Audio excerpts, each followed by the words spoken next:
How did a fandom that has become so controversial to the point where the fans have completely obliterated the author gone on to create one of the most inclusive and defiant queer-friendly subfandoms on the internet?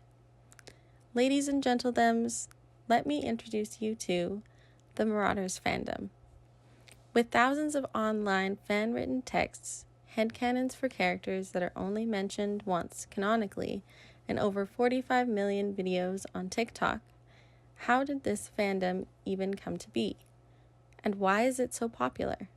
Well, it all began with the pairing of Remus and Sirius under the ship name Wolfstar. In 1999, Harry Potter and the Prisoner of Azkaban was released. The third novel in the Harry Potter series, it introduces us to a host of new characters. An escaped prisoner known as Sirius Black, who is wrongly accused of mass murder, Professor Remus Lupin, the new Defense Against the Dark Arts teacher, who is hiding the fact that he's a werewolf, and Peter Pettigrew, the traitor who revealed to Voldemort the location of Harry and his parents. In the climax of the novel, Remus and Sirius come face to face in the Shrieking Shack and fall into each other's arms like lovers. Brothers. It is then revealed that Remus and Sirius were very close friends during their school days, along with Peter and Harry's father, James. Together, they were the Marauders, with the pseudonym Moony, Wormtail, Padfoot, and Prongs, and thus the creators of the Marauders map. After their initial debut, fans saw the bond that was built between Remus and Sirius and began to ship them together. Frankie Thomas writes, "Queer kids were directly affected by the suggestion of a gay love story happening in the background of Harry's life, and so we noticed it. Oh, did we ever?"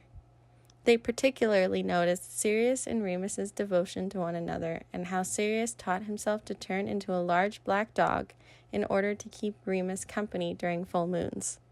They also noticed the time where Dumbledore asks Sirius to lie low at Lupin's, which prompted a series of fanfics under the same name, depicting what could have happened while Sirius was at Lupin's. They also noticed how Sirius and Remus gave Harry a joint birthday present, and they constantly referenced the 41-line stare that began with Lupin's eyes were fixed on Sirius and ends with Remus finally looking away 41 lines later.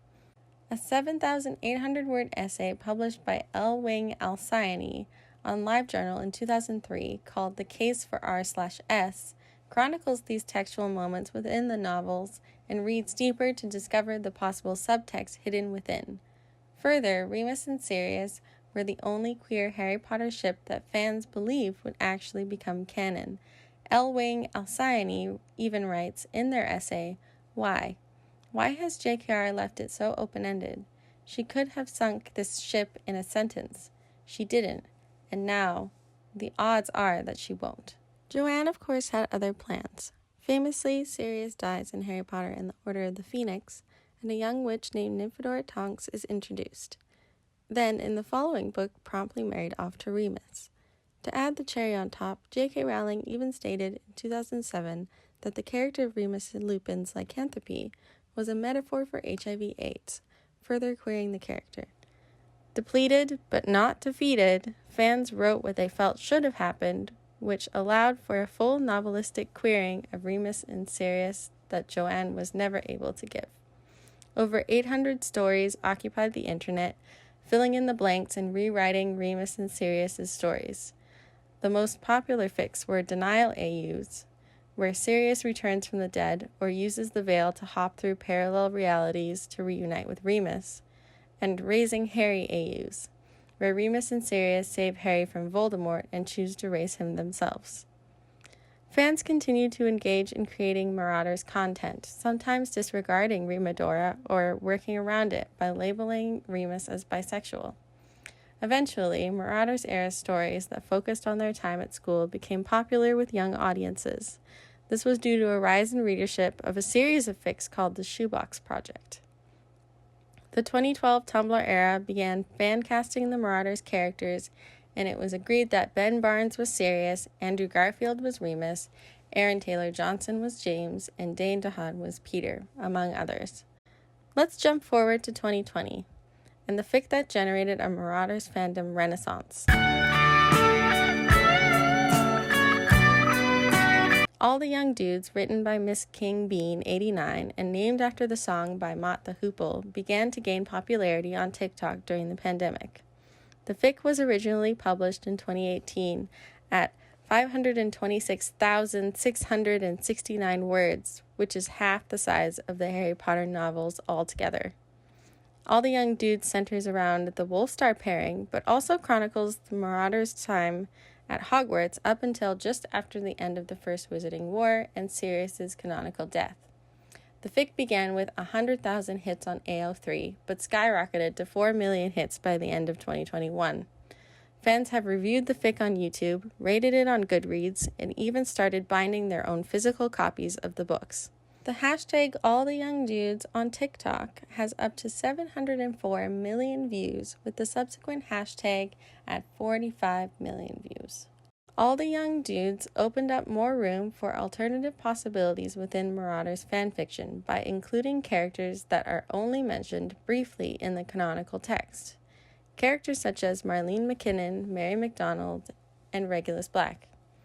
All the Young Dudes also opened up the possibility for strong POC characters and even plus-size characters within the wizarding world. There's also a Tumblr account dedicated to diversity within the Wolfstar fandom.